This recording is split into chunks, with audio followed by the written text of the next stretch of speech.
Good evening, fellow Chuggalos. It's your favorite buddy SFIL here. And it's day 2, December 2nd. And joining you today from the confines of my own home, doing this one solo because JT and Matt had their regular weekly gig. So we're bringing to you, of course, most of you probably know because you've probably already done your podcasts already, but today, it bears repeating. Look at the beautiful can art. Kidding. This one is a straight up American stout. It's brewed by the Southern Ohio Brewing Company right here in Beaver Creek, which is local to us in Dayton. And the name of this is The Regular. And it is, like I said, an American stout. Interesting about this, we'll get into a little bit about stouts, and we're going to touch on my favorite topic this season. Yes, that's right. It's all about the hops. We're going to talk a little bit about American stout, what makes it different than regular stout or European stout or English stout. And we're also going to talk about how it's brewed. Everybody knows what a stout is. It's that dark stuff that looks like thick black coffee and really thick texture to it, creamy little tight bubbles on the top. Anyone that's looked at a stout, let alone drank one, knows exactly what they are. But do you really? Let's get into it. Ready? 3, 2, 1. Oh, that was a failed pop. Doesn't count anyway. All right. We're going to pour it, and we're going to marvel at the color. Ooh, ah. Now, what is an American stout? It is a variant, distinctly different variant of a European stout or an English stout. See that nice little tight head? You don't see big, huge heads on stouts. If you do, run, don't walk to the nearest exit because it's probably been stored at too warm a temperature and it's probably spoiled and not very good to drink. But American stout is virtually the same in its makeup in terms of the malts they use, etc., to make it dark, as a British stout, with the exception of, you got it, the American hops. We're crazy about them. We love them. Sometimes we say we don't, but we love our American hops. And that's what makes American beer different and distinct and unique from the rest of the world. So we like those hoppy, Northwest hops and, hops from all over the country. But the hops that get used the most in these are the Northwest hops, which gives it more of a hop bite and more bitterness and more aroma too. But we use basically the same kinds of malts. And what makes the malts dark in a stout and in a porter too are dark roasted malts. They take the malt, the malted barley, and the barley itself, the grains of barley, and they roast them. And depending on the different amounts of heat and a different amount of time that they roast them for, of course, they will get darker, relatively speaking, or medium dark, and they will impart different flavors during the brewing process. So what does that all mean? They use chocolate malt. Is chocolate malt made out of chocolate? No. They call it chocolate because it's dark black and it's roasted to the bejesus. In fact, sometimes it gets over roasted, in which case it turns out tasting and imparting a little bit of a coffee flavor to the stout. And then everyone sells it as, ooh, it's a coffee stout. Yeah, you just over roasted the barley. I don't know, I kind of like it. A lot of people like it, a lot of people don't. It's a personal preference. Some people don't like stouts at all. I happen to love them. Anyway, that's what this is. So they use typically chocolate malt, roasted barley, roasted malts. There's a kind of the most common malt is called caramel malt. It's used for just about everything. Ales, light ales, dark ales, IPAs, just about everything uses caramel malt. It's caramel colored. Wow, really? Kind of light brown in its natural state. And when you roast it, it'll get relatively darker. But caramel malt has a lot of sugar in it. So it's great, and it imparts some, caramel-like flavors too. The beers that you make it with, so it's very popular to use caramel malt, roasted caramel malt, with in stout, along with some of the other ones. So they'll typically mix them. I don't know what they use for this one. No information here. And I looked on Southern Ohio Brewing's website, and they had a list of the beers. And for this particular one, and about a half dozen of the other of their beers, they have no more information. So there's no information about it at all. Shame on you, Southern Ohio. We're the Brew Crew podcast, man. It's the Advent calendar. It's the Advent calendar. You ought to be listing this stuff. Anyway, I'm sure if we had the cans, it might be on there. But I know this is a 6-point beer. The Barrel House told us so. And the IBU on this is 45. Now, that's interesting, too.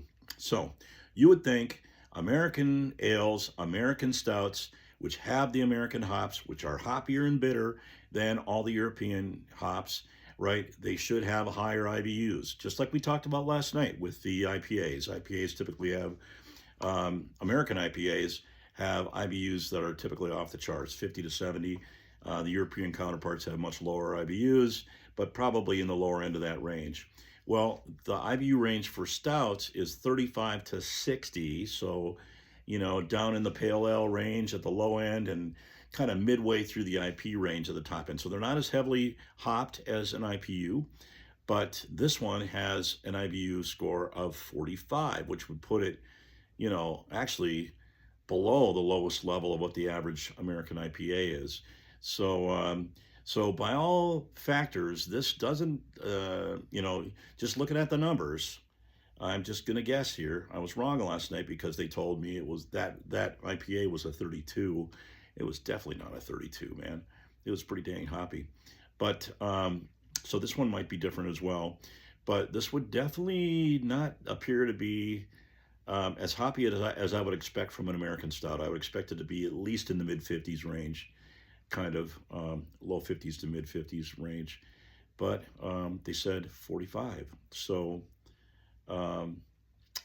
what the heck? Who knows? Anyway, it's a straight ahead one. We'll see what kind of flavors this turns out. I'm going to take a sip right now. Too much Talksville, not enough drinking. Okay. Oh yeah. Oh yeah. Well, right off the bat, I have some coffee esters that I'm smelling, which is very, very common, very typical in stout, very typical in porter, actually.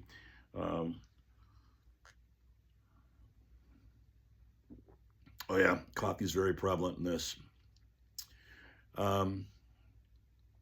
Ooh, I do taste a little hot bite up front. So that's interesting. I think that, to me, that seems like more than 45, but yeah, it's definitely coffee-like.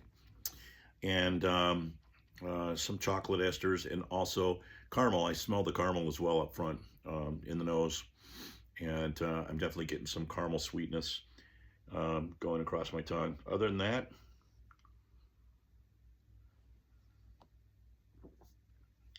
it's good. Nothing else I can say that's really remarkable about it. I think our friend Seth, I actually accidentally stumbled upon your rating, Seth, on Untapped while I was looking for this thing, and I would agree with you. It's kind of unremarkable.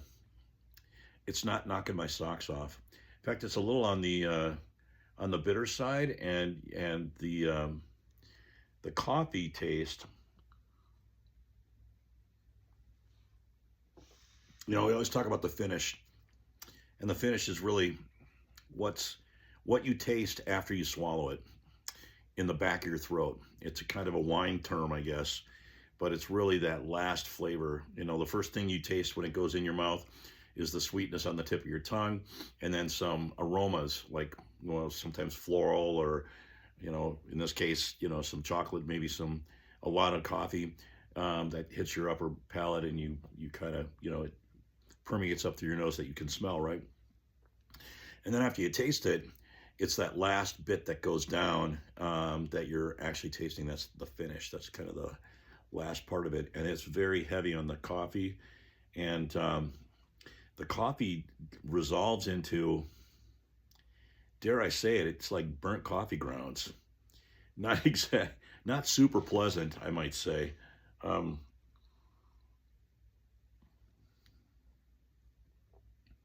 I drank a lot of stout, and when I spent my time during college in England, um, I drank a lot of stout. I really like the dark beers, and I like the stouts. I never tasted this when I had Guinness. So and that's kind of the standard, no matter how you look at it.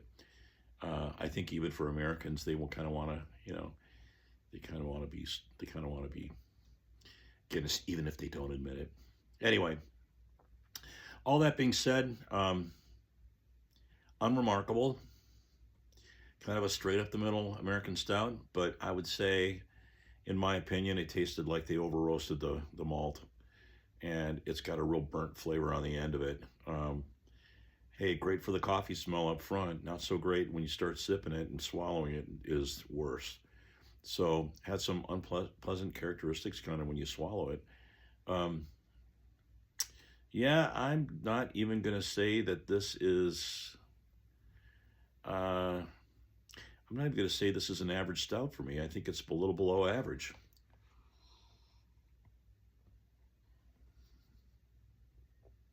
It's drinkable.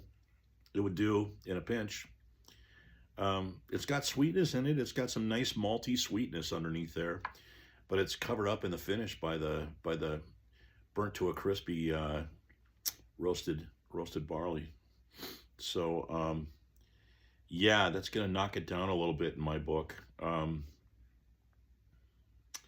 Having had this, would I drink it again? Would I buy it myself? And the answer is probably no. So it's definitely not a 4.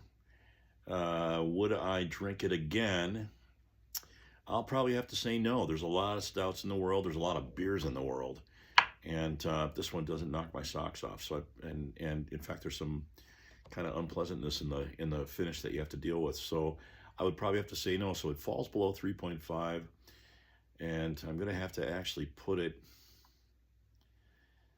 In good conscience, I have to put it below a 3. So I'm gonna stick with the regular rating scale tonight, though. I don't want to buck the trend and be too much of a renegade. So I'm gonna say 2.75 on this one for me. Just not doing it for me, man. And that's it for me. 2.75 for me. Love it or leave it. I'm anxious to see how everyone else rated them. But that's my rating for today. I am SFIL, coming at you live from my house on day 2 of the Advent Calendar, the Brew Crew Podcast Advent Calendar. We gotta love it. Great to see you guys. Hope you guys had a great day today. Hope you guys have a great tomorrow and a great rest of the week. And I'll check in with you tomorrow. I think I'm going to be maybe circling back with JT tomorrow. So anyway, thanks for listening, watching, and I'll check in with you tomorrow. Good night.